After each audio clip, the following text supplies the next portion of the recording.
Hello, snacks. Welcome back. My name is Jack. Thank you for stopping by today. It's time to practice your It's time to study for your proctology. It's time to practice your proctology exam and look at a bunch of buttholes. My brother's girlfriend is a deranged alcoholic. This story coming from r/bad roommates. And man, does it sound like a share house situation you don't want to be a part of. My brother's girlfriend says she believes in God, but then makes intimate comments about me and my mother, admits that she has prostituted herself and other women, slept with my brother while he was married, gets drunk and tries to fight random people, constantly yells and curses, saying, "I don't give a frick what anyone thinks." It's been really hard living with her. My brother usually lets her say whatever she wants, but then he'll snap on her and punch her in the face. This relationship is very cursed. I sometimes wish they just separate for the betterment of my family. They're both alcoholics, but lately his girlfriend has been the one who has been acting very rude and obnoxious. Any support or advice is encouraged. Right, we're just moving straight past the fact that this man assaults his partner. Okay, well, we can't kick them out because my brother is the one whose name is on the lease, not ours. And we have to save money before we can even consider moving out. Rent is quite high in my city, so we are forced to lock our bedroom doors and turn up the TV so we don't hear them. Don't get me wrong, sounds like a terrible situation to be living in. But I can't help but notice you almost justifying your brother's behavior by how little you talk about the fact he is physically violent to his partner. Now that said, I feel like there is some defense you can make here though. This girlfriend is violent, toxic, and genuinely abusive in her own right. I mean, the constant yelling and cursing, disgusting comments about her own partner's family members. But unfortunately for OP and the brother's defense, all of that matters frick all when you escalate it to actual physical violence. Verbal violence? Yeah, no, that's despicable. Scummy. Only utilized by those who are clearly trying to egg others on. I mean, it's been widely reported and studied for the last decade that almost half the domestic violence cases out there are reciprocal. Now, don't worry, I'm not making this as a statement to say that women are just as bad as men at this sort of thing. I'm pointing out the fact that, I mean, we all know that men are far more capable of killing women than vice versa. If anything, I'm bringing this up to point out the fact that despite this being the likely case in this relationship, the brother ruined any chances of being a victim in this situation the moment he took things physically. And again, where I think, honestly, OP is more of the a-hole in this situation is that they omitted all this information from, well, until they made a comment about it. Oh, my brother is a severe narcissist. He was beaten as a child and refuses to go to therapy, so he takes out his anger on her. But she also calls him names and screams at him, so he makes the excuse that he was provoked. What? I don't know. What do you think? Do you think maybe OP here is actually not defending their brother as much as it seems to be at first? I'm starting to wonder if maybe OP is just so used to their brother's BS that, you know, the girlfriend's actually a new annoyance to the family lifestyle. So that's why the girlfriend is getting more attention and criticism than the brother, because OP is so used to the brother's issues that they don't bother complaining anymore because they know nothing will be done. Am I the a-hole for expecting more from my mother? At the time all this happened, me and my girlfriend had been together short of a year. She'd met my father and stepmother, a brother, but had not yet met my mother. She works out of state a lot. She should move out of state, but because me and my brother live here, her home base is here. We are adults in our mid to late 20s, no children, well, not children either, so she doesn't need to be here to raise us. Last year, she came home earlier than expected. Now, she usually comes home every couple of months for a couple of weeks. Well, she called me and my brother to tell us she was in town early and wanted to meet for lunch. Now, I was the only one available to meet at that time. I met her at the restaurant, we ordered our food, and were catching up. It was all going good. Then we heard a scream. We both looked up to see a deranged woman running across the restaurant at us. It took a moment to register that it was my girlfriend. She launched herself at my mother, who had stood up from the table at that point. It all happened kind of fast. I'm not quite sure of the sequence of events. My girlfriend did end up thrown into the next table. She did attack my mother repeatedly. My mother had gouge marks down her cheek, and she did hit my girlfriend so hard she got a concussion. They were both taken to the hospital to treat their injuries, and my girlfriend was later arrested for assault. Now, I know she went psycho, but she didn't know who my mother was. They had never met before. My mother thinks this explanation makes things worse. After trying to talk her out of pressing charges, I went to my father to talk to her. He said no. I tried to get my brother to make our mother see sense. Well, that didn't end well. I went to my mother again. She seemed really hurt that I sided with my girlfriend. I don't don't know why no one understands. In the end, she did drop the charges, but told me, as long as I chose to stick my duck in crazy, then I choose not to be in her life. So it's been about 7 months since I've seen or spoken to her. My relationships with my brother and father have changed, and even my stepmother refuses to get involved. My girlfriend is no longer welcome in their home, as my brother has made it clear that if she's there, he's not. He also refuses to meet me if she's going to be there. My girlfriend tried reaching out to my father and brother, but they both say she's trying to make amends with the wrong person. She's afraid of my mother, though. My mother really hurt her, both physically and mentally. Like, I've tried contacting my mother to see if things can be put to rights, but she's not taking my calls. I want to marry my girlfriend, and I want my mother there, but it doesn't look as though she's wanting to put this whole thing behind us to move on. So, am I the a-hole for expecting more from my mother? My goodness, this woman must have the most impressive set of personality to physically maul your mother without hesitation. And all you can do is say, my poor girlfriend. Why won't anyone give her a chance?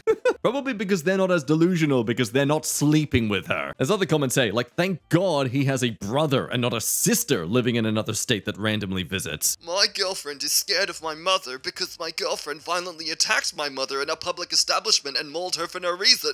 My poor girlfriend just traumatized. I mean, this commenter goes on to point out that OP's just lost their entire support system. This crazy woman has successfully isolated him from any sort of possible escape. I mean, you genuinely feel safe being with someone who attacks first and asks questions later? You'd rather be with someone who would just attack someone like a rabid dog than, like, curiously wonder who they are first? Now, there were some a bit confused by this story, as it's not really implied just why the girlfriend reacted like this, but as I've interpreted it, and as many others have, it's possible that the girlfriend thought that he was cheating on her, with the mother being the other woman. Now, he doesn't state his mother's age, and only implies that himself is mid to late 20s, so I'm going to be generous with age and assume maybe she's in her 40s. Like, my God, I can't help but maybe take the girlfriend's psychotic behavior as a compliment. She thinks you have so much riz, you can get a woman in her late 40s to be head over heels for you. All right, now here's an interesting situation from True Off My Chest. Do you think OP here is deserving of pity? I might get fired for my alleged inappropriate behavior towards colleagues and interns. My former coworker quit their job a while ago because of me constantly reporting them to HR for having bad hygiene and body odor. My manager had a meeting with me because they think I have a negative attitude in the workforce. Now, this wasn't the first incident, allegedly. I was open and honest with my interns that worked with me, and I had to give constructive criticism after the end of every term, and I got into trouble for doing my job. I mentioned that the interns' clothes were not appropriate for the workplace, and that they need to work on their appearance, since I believed it was more professional. I mean, they had scruffy hair that looks like it was never brushed. Their teeth were yellow, and they wore dirty clothes with stains. They would go on their phone all day and use mental health and being unable to focus as an excuse to not work. They would stare out of the window or play games on the computer on high volume. Eventually, I had enough, and I decided to call them out on their behavior firmly in a review meeting, which led to them crying on the spot and making excuses for themselves. Now, I'm sorry, but I won't sugarcoat them just because they are a college intern. I don't know how to describe it, but there is a college that has an internship program for people that do work experience in different workplaces each term.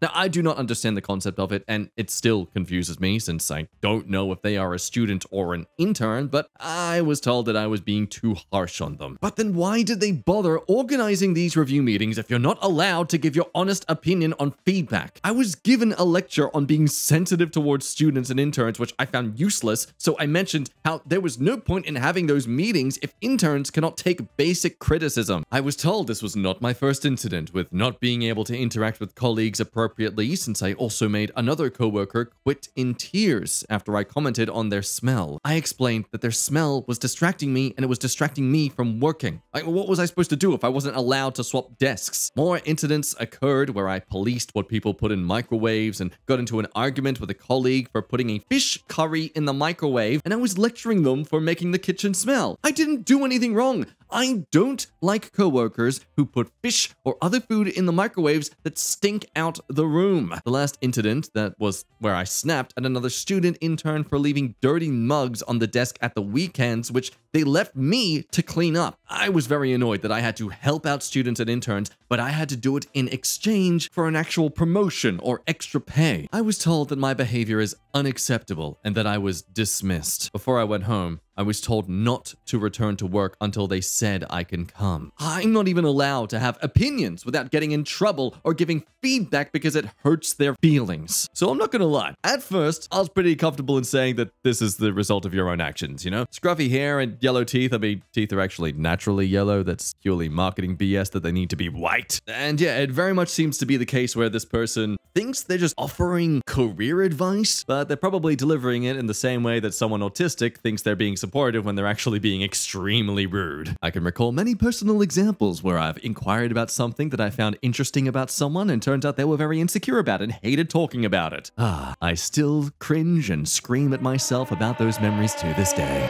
But then we come to the issue of smelling in the workplace, especially after them already asking if they could maybe swap desks. Like they tried to resolve this without confronting the coworker. And then also fish curry in the microwave. Absolutely you should call someone out for that. You never put fish in the microwave, let alone a communal one. Also, is it not valid to get upset when you were left to clean up other people's mess in the workplace? I don't know, man. Unfortunately for OP, it is rather hypocritical for them to be upset about this whole situation of having to be in a lecture about being sensitive towards students and interns and then complaining that people can't take basic criticism. How dare they not take basic criticism? Says person complaining about receiving basic criticism. But okay, enough of what I think. What do the comments say? That sounds like you're seen as a judgmental Schmidt-stirrer who hasn't figured out how to socialize effectively within a professional environment. And the quality and the impact of your work isn't worth the inconvenience of your behavior or you being a major contributor to a toxic work environment. Oof. So professionally smacked down. Ultimately, I pass it off to you. I've never really been in an office environment workspace before, so I don't know what the dynamic would be like, but do you think all her irks were justified? Because while I'm sure she was kind of blunt and rude about it all, some of it's kind of valid to be upset about. I get it's one thing to police and lecture people, but come on! I know frick all about cooking good food, and even I know you don't microwave fish. And now for a pathetic attempt at pity. Am I the a-hole for calling my ex a horrible person for not visiting me in the hospital? I'm 24 male, my girlfriend 20 female, or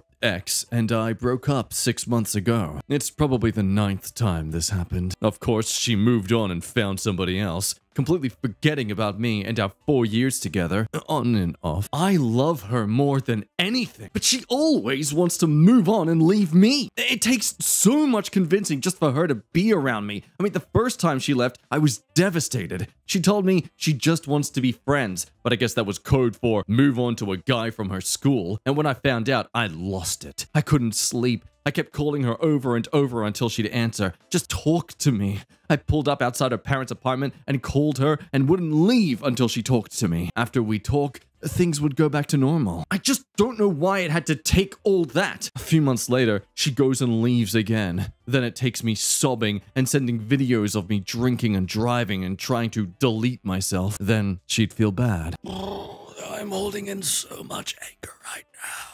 There is so much I wish to say. She tells me she loves me when we go back to normal and then leaves again. It's hard for me to handle it. One time I found out during our break that she was messaging a guy in my bed, so I smashed her phone. Boo-hoo, she destroyed me. I believed we were soulmates. The things we talked about. I had her iCloud login, so I told her little boyfriend what pretending to be her and sent a little audio of us in bed, but not video. So this last time, she doesn't care what I say. How distraught I am. I took my bike for a drive after I went to the bar, and I fell and had to go to the hospital. I was hurt, alone. I called her. I begged for her to visit me. She wouldn't. I called her a horrible person and heartless.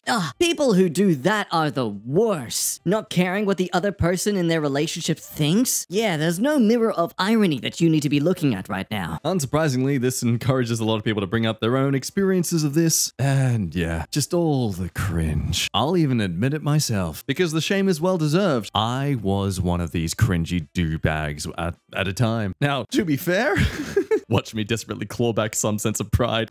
I didn't threaten that I was going to do it. I just expressed that I wanted to because we were breaking up. It was gross. It was cringe. I'm so glad my ex at that time was not one to take or tolerate that BS, because just like any guy who says this sort of stuff, I was being emotional and sulky. I was heartbroken. Yeah, sure. Okay, I'm expressing my feelings. That's fine. But of course, I was expressing them in a really disgusting, inappropriate way. I was never taught how to, I guess, work through those sort of feelings before. But for anyone who is currently dealing with such a person or yet to, I love this person's suggestive comment. See, they resolved their similar situation when their heartbroken ex jumped in front of their car and refused to move. We were at his place and it was about 11 p.m. and I just started honking. Like, let your neighbors get mad and see this, and you'll eventually move from embarrassment once you have an audience. Now, of course, he does apparently escalate by threatening to actually physically harm himself. But again, remember folks, that sort of thing is their choice to do. You have no influence in that whatsoever. That is not your responsibility. I mean, it's just crazy. The more you scroll, the more people bring up these sort of experiences of just men who latch on to their partners and act so emotionally dramatic that I can't, like, how did we ever have the stereotype that men are the emotionless ones? Emotionless ones. We express just as much as emotion as women do. Like, this might be a hot take, but honestly, if you were dating a guy and he isn't super emotional around you, or like, you know, highs and lows, of course, either he's dealing with some sort of trauma or you've unintentionally beaten it out of him. Anyway, we'll end this scummy scumlord off with a gentle reminder that based on the numbers of the ages here, he was 20 going after a 16-year-old when they got together. Ah, maturity. Now, what I like about this next story is that at first I was understanding where this guy was coming from with his fears about this, but the comments, ooh, I love it when someone gives a perspective that just opens your eyes. My girlfriend of 2 years is pressuring and manipulating me to propose. I don't know how to fix this. My girlfriend, 23 female, and I, 27 male, have been together for 2 years. I moved into her apartment 6 months ago and things have been going well. Until we had an argument last week about the next steps. Our lease ends in 9 months, and I've been mentioning getting a bigger place together since it's only a 1-bedroom at the moment. She tells me, I'm not going to move into a bigger place until I have some level of commitment. Then she went on to explain how if things don't work out between us, she has nowhere to go and won't be able to afford the rent on her own. She has no family, and explained how she could possibly be homeless as she found a good deal on the apartment we live in now, and that gives me a sense of stability for myself. Well, that caught me off guard. So I told her, well, that's feeling like I'm going to be forced to do that now. And after I said that, the argument started. She said to me, really? You'd feel forced? Didn't you just ask what kind of ring shape I liked the other week? I thought we were on the same page. And began to cry. And then thought I was glossing over the fact of her situation and how I don't care. Now, yes, over the past few months, I may have done things that would hint for a proposal within the next year. I did ask her what ring shape she likes. We have talked in detail about our wedding and children. I said to her that I've been thinking about coming home to a little one the other week. But all of that was in a future sense, as I don't have a specific timeline. I'm just taking things one day at a time. She tells me I'm saying things men with a timeline would say, but I just wanted it to be special when I propose. A surprise. I was just looking into rings. But it all comes off as manipulation, since she's basically telling me if I want to live in a bigger space, I have to propose. So here we have a problem where one person is afraid of a what-if scenario, while he doesn't like the idea of being pushed into something that he wants to take time to make as perfect and surprising as possible. At first I thought, I don't think he's entirely wrong to feel pushed, and I think she's expressing a bit of unnecessary anxiety to assume that things will go downhill, despite the fact they've already been living together for 6 months at this point. Like, that's great you found a single bedroom apartment for yourself and all, but if you don't want your relationship to advance any further, why did you get in a relationship in the first place? It's like you're only with this guy because you liked the fun for this moment of time. Eventually you are gonna have to move out and get a bigger space to have a family. But then this comment made a very good point. So there's a difference between she's pressuring me to propose and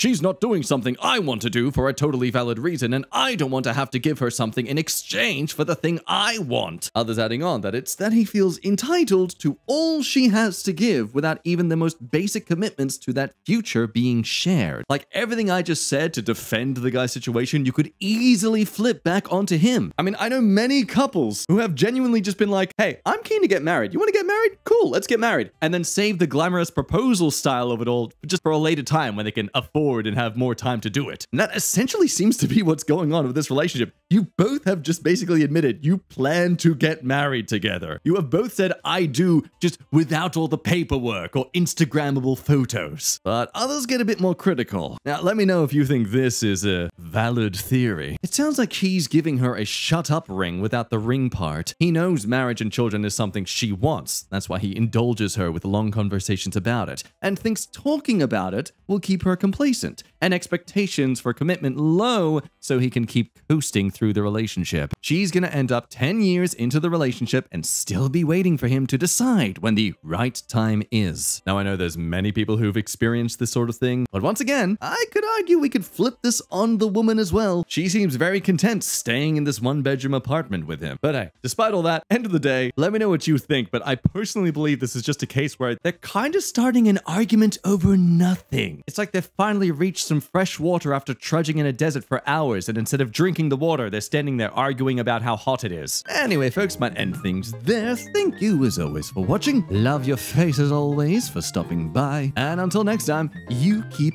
hydrated. Bye-bye.